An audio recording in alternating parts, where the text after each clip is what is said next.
It's Linda MacPhee's workshop. Here's Linda. Welcome to the show. And you know how I love to sew, and you know how I love to do garments. That's what we're actually going to do today. We're going to show you the variety of skirts that are out there on the market. Skirts are everywhere. So joining me to do that is Kat, and it's great to have you back. Hello, Linda. Thank you. You are the queen of skirts. I know that. I love it. It's very flouncy. It moves well. And the best part, this is your design. Well, true enough, true enough. And you didn't make this because Kat is a non-sewer, or she professes to be a non-sewer. I am a non-sewer. And I'm working on you and sort of saying, you know, it's not rocket science, but I know you're a busy woman and all that. Well, I am, and that's why I really enjoy your skirts and your whole ensemble, simply because it doesn't wrinkle. I'm a busy mom, and I can just throw this in a bag and put it on, and it's great for travel. Okay. So one-stop shopping right here. Okay, and next, she can make it, and that's even quicker. Yes. So, I myself am looking forward to this. Okay, I don't know if you realize, but this, there's no hem. And you might not even realize that people do hem, but hem means turn under and top stitch. But we've done nothing. There's no hemming on here. There's no hemming on here. So, I mean, there's no hemming on here. So I didn't know. No. So now I've just blown it. You thought I was so brilliant. And there it is. The other thing I want to show you is that it is simply one square of fabric. So you take that, fold it in half, like this, fold it in quarters, and then in this folded corner, you're going to cut out a circle. That's right. There we are. Cut out a circle. And now, would you believe this is your skirt? No. You're going to put your body in there. And this all drapes down, and that's what makes it so neat. I think I might have to lose a little bit of weight to fit in this, Linda. That's true. That's for your Barbie doll. But let me just show you this, because there is actually a waistband on here. And we put a waistband on this circle. And then just let it hang. And you can put one or two of these. I mean, this is what I love to do is design instant kind of stuff. And out of this fabric is called Beggar. And it actually is really funny. It's got polyester on the back, and it's got cotton on the top. So the joy of if it actually did get dirty, and you wanted to dye it, perhaps, as opposed to washing it? Yes, exactly. Then you could dye it and it'd go all motley. It'll go all funny. So that'd be kind of neat. And a whole new outfit. Yes, a whole new outfit. There's never end. So no hemming, no nothing. It's called Beggar. I think it looks either very rich or very poor, and I'm going with very rich. Yes, absolutely. Yeah. Well, things are definitely shaping up, and no pun intended. Exactly. No idea. There you go. You might like the one that I've got on. I don't know. What do you think of this? You know, Linda, you look magnificent, as always, but this skirt is very complimentary. Well, it's beautiful. It's just a tube. That's all it is. It's a piece of fabric. You're going to bring it around, sew it down the back, leave a slit if you want, or it could be two pieces of fabric if you want two slits, one on this side and one on this side. You would then take two pieces of fabric, and we'll just mix, and sew it down there. So you've got a slit, sew it down there, you've got a slit, turn under this top and put elastic. I think you could do it. Okay, I'm thinking, where's the pattern? This is the pattern? This is the pattern. This is it. Yeah, this is it. And then I can create this. Yes. Yes, it's just a tube. And you don't have to have slits in it. You can just make it straight. Oh, I think I've got one coming. I think so. Okay. I shouldn't boggle your mind like this, but let's bring some more. So let's show you what this one is. Now, this is familiar because, to me, I have a scarf at home that looks like this. You knew. Here we go. And this is what was the inspiration for this. I thought, aren't these neat scarves? You see them sort of all over. They're everywhere. And I thought, oh, well, this is kind of a fun, well, I better get it the right way here. So you get that around the back, and we'll get this. So this could be kind of just a scarf thing. But then I was playing with it one day, and I said, you know, if we put this around, so here we go. If we put it sort of like that, does that not look like a skirt? It looks like a skirt, but wait. I saw something over here, and I don't know what this could be. She's catching on. She's catching on.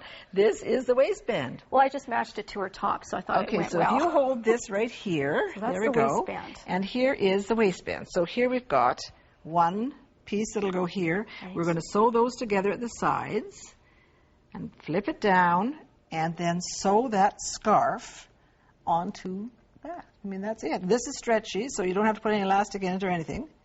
And make a matching top, and you've got yourself your scarf skirt. Amazing. And, of course, we could send her away with this as a shawl. You could have a skirt and a shawl, too, or whatever. And you have, again, another one-of-a-kind design. Yes, and there's lots of scarves out there. There are. So you could have scarf skirt. And of course, what I delight about all this is that nothing has to be even anymore. I mean, you don't have to fuss. In the olden days, back when I started to sew, you had to fuss and get everything even. But now this asymmetric look is great. Different lengths. Yeah. So let's show another one. Okay, thank you. Now, I see these everywhere, the gypsy skirts. The gypsy skirts. Are they not lovely? They're beautiful. They've been and they've come back again, and I think they're just stronger now than ever.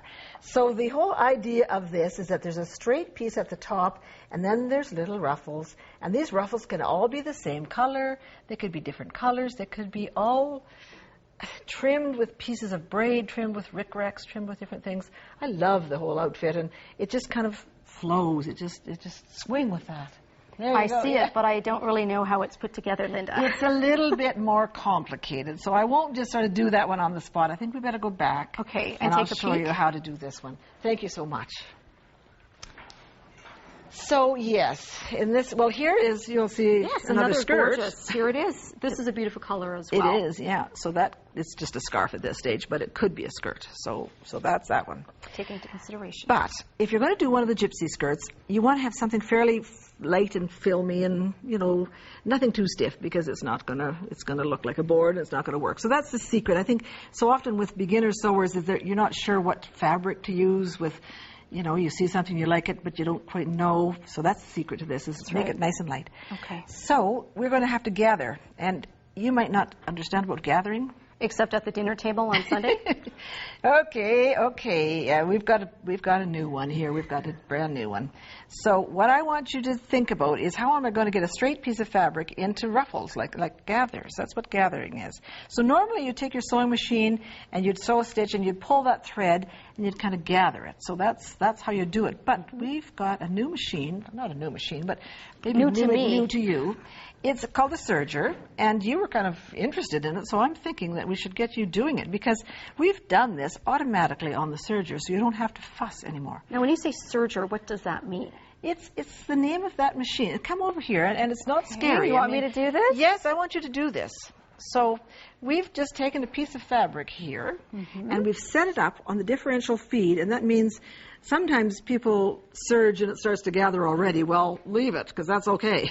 But we've actually set our differential feed. So if you, and I think we can... And I'm going to stand for this. Actually, I like to stand when I serge. I find that because I'm in a rush usually, and I just, get over here and serge this. And it's a very quick, so we're going to start at the beginning. Oh, yes. Yeah. Put it underneath whatever this is called. Press your foot. Thank you. Yeah, okay. And I give it a little gas. Give it some gas. Okay. Yeah. And I can go fast. Yes. Right? And it's gathering. It feels good, and there's an end that's coming off, Linda. Yes. So I hang on to it and pull it all the way through. Yes. And I guess I stop that. Snip. And oh my goodness. Yes. May I keep this? Of course you can. Of course you It's can. not just a scrap. It's a work of art. Gathered piece of fabric. And that's, you can set your differential to how many gathers you want. That is amazing. So isn't that a fun machine? It is. You want one? I was just thinking that. I'm Christmas impressed. is coming. Christmas is coming, and I like this. Okay. That's now, how simple what it do can I get to do with once I have the material that's gathered? So what you're going to do is you're going to make miles and miles of this. You're going to sew a whole bunch of rows together, and you're going to gather the whole thing. So you're going to start with a waistband, and this is your waist measure, well, this sort of middle measurement. Area. So I've measured this area. Yeah, and add about 3 or 4 inches, because you want this to be a little bit loose, and this will then get turned under with elastic in it. Yes. And this depth can be shorter or longer. For you, it should be quite short, because you're not very long to begin with. So you put one row of this onto this circle, and then you put another row of this. Let me do it at the bottom, and then you'll see.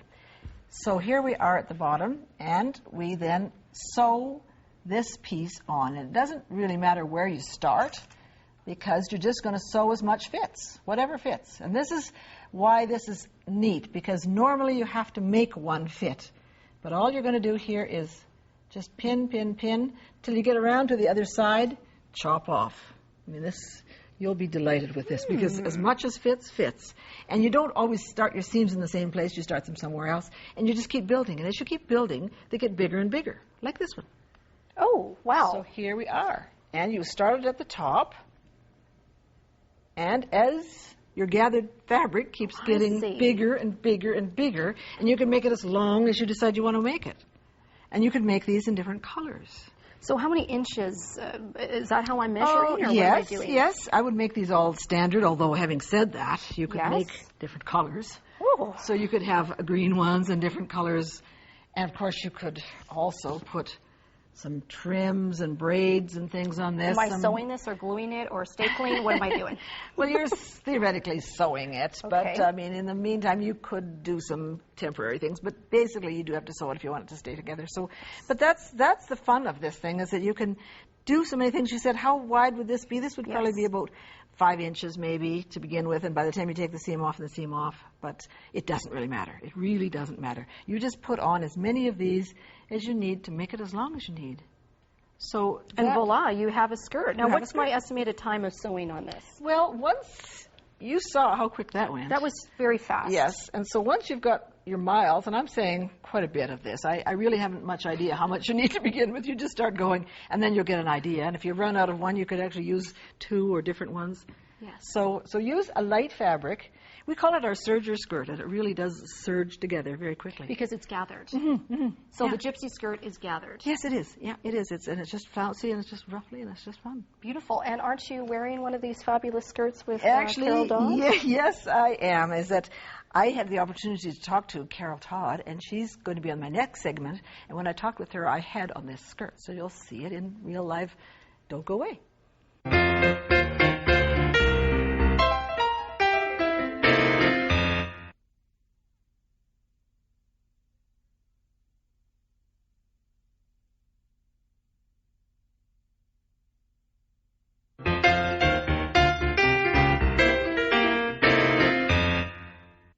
We're back, and of course I couldn't resist. I had to put on one of my favorite skirts, but I'm not talking about skirts this time.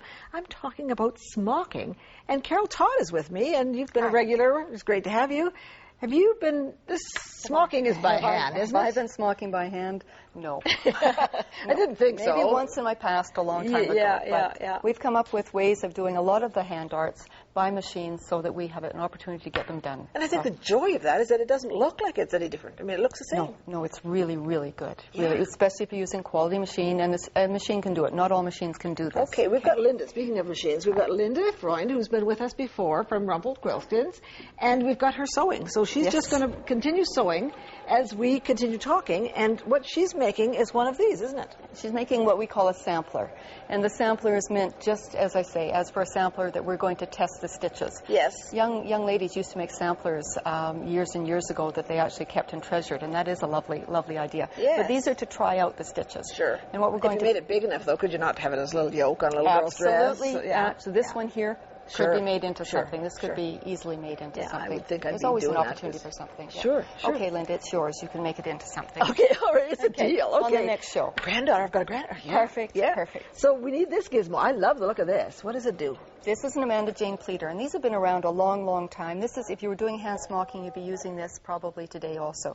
This is batiste. We spray starched it to give it a little bit of bulk, and we're simply feeding it through these needles that are at the front here, and as it's fed through, it's getting pleats. So I'm just turning the dial, and I'm pulling them off onto the threads that are there. Yeah. In the olden days, I know, because I used to see patterns that you'd have to do that hand running stitch. That's right. Over and over and over and get them all even. This was a great invention when this one first came out. Yes, and it still works today. You get long pieces of fabric. You could have more needles and get it wider also. Sure. This is what we end up with. We end up with a piece of fabric that is really lovely pleated. And we can do this with lightweight linen, lightweight corduroy. You'd have to try lightweight is the key there. Yeah, it is. Yeah. So now, if we were going to hand smock, this is ready for hand smocking. Okay. But we want to go to the machine, as Linda is right now, and do some stitching. We can't. This is going to slip and slide all over the place. So we're placing it onto onto a piece of stabilizer. We're going to use our handy dandy 505. Spray the stabilizer. Put the. What's the stabilizer? Is it a? We're using a wash away. Okay. Yeah. Now the wash away, we're using it because it does what it says it's going to do. It washes away. You've heard me speak before. I've used the right tool for the job. Yeah. And you've got that in here, which I can see how that stretches. It's gone, but it's there when you need it. The stabilizer is gone. It was there to begin with to hold it stable while the feed dogs were pushing the fabric. And how about this one? It's in there. Yeah, it's so in it's there. The stabilizer is still in there. So it works. It still works, but it's just it's okay. Lovely. This one, it's got a softer look, and the pleats actually move. The stabilizer is gone. Okay, so then we'll look at Linda. She's just doing. I mean, I shouldn't say just doing. It's gorgeous. It works so beautifully. I love the idea that this is such an old thing that we've got new ways of doing it. A lady who was a hand smoker designed it for Husqvarna-Viking, the stitches, was doing them, feeding the stitches into the machine, like programming them in, and then we'd stitch them out. Yeah. People love them so much that now on the Designer SE and on the Designer one previous to that, they're built in. You just touch a button and it goes. I like this because we're always talking about machines and all the press a button, but I kind of like this idea because you said, how many of us have had one of these in our lives? Yes. I mean, yes, I did one, I'm sure, when I was a kid. This is the pattern, or it could be many other patterns that are still available that you iron on the embroidery design onto your fabric. Yes. Then what we did with this one is chose the sewing machine stitches that best replicated your hand embroidery stitches. So this is not your fancy machine, this is your regular machine. It's a quality machine. You're not going to get nice satin stitching if your machine isn't in good working order and isn't a quality machine. And then you need a variety of stitches to do that. But it was fun to do. It was a lot of fun and so that's a good place for people to start. Once you do this, you think, okay, there's more. And there's always more. I see Linda is stitching along there with a twin needle, and I should mention that these stitches can be done with twin needle. Yes. She's using a 2.0, and that gives her a better width if she wants to make the stitch as wide as possible. We are out of time, as we always. Yes, we are. I'm sorry, but it was great fun. Thank you so much for coming and getting us going on smoking. Don't go away, because we got more.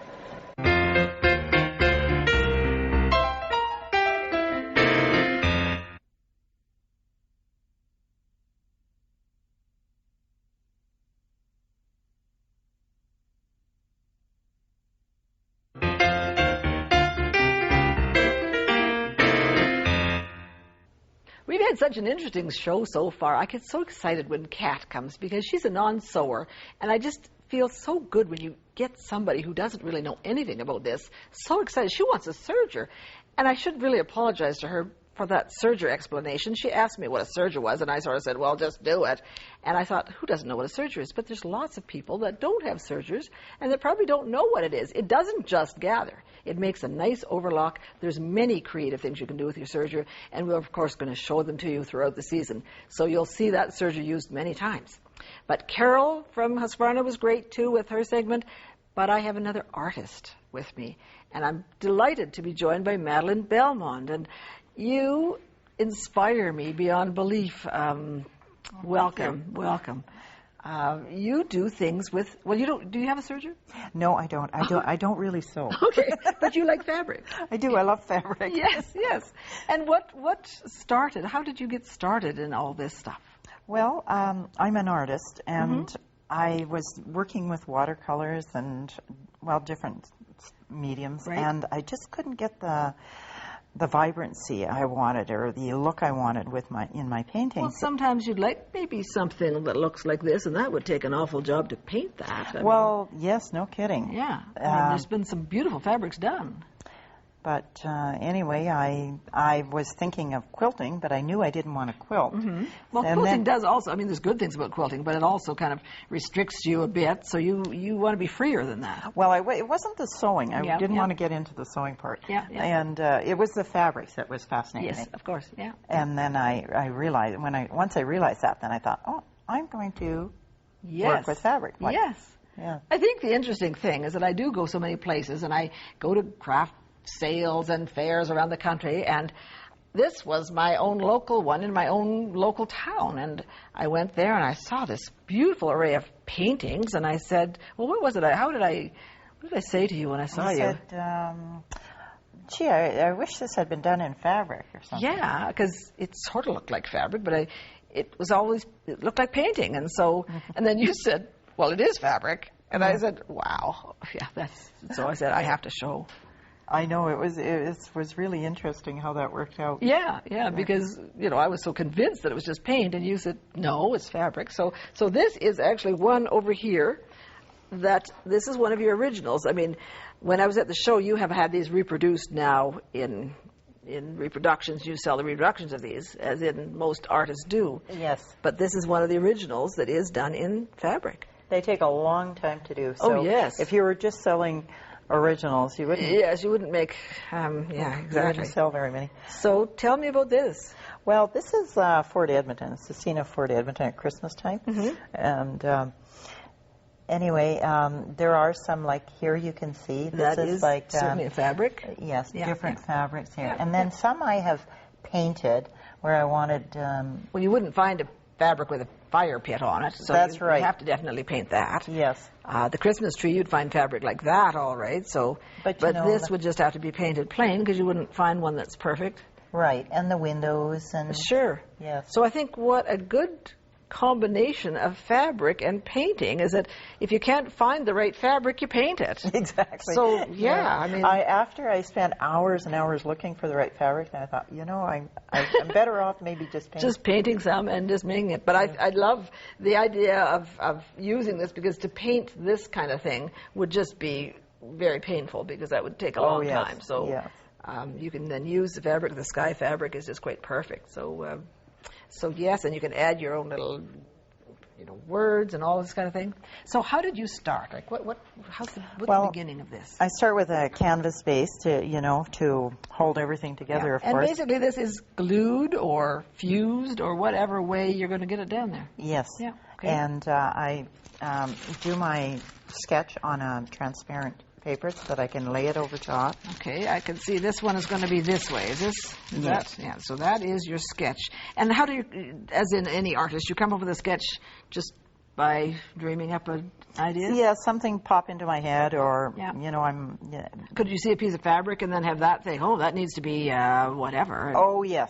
Yeah, Yes, yeah. definitely. Yeah, because I'm sure you're always looking for fabric. Yes. That could be something. Yeah. Okay, so you sketch it on here, and then...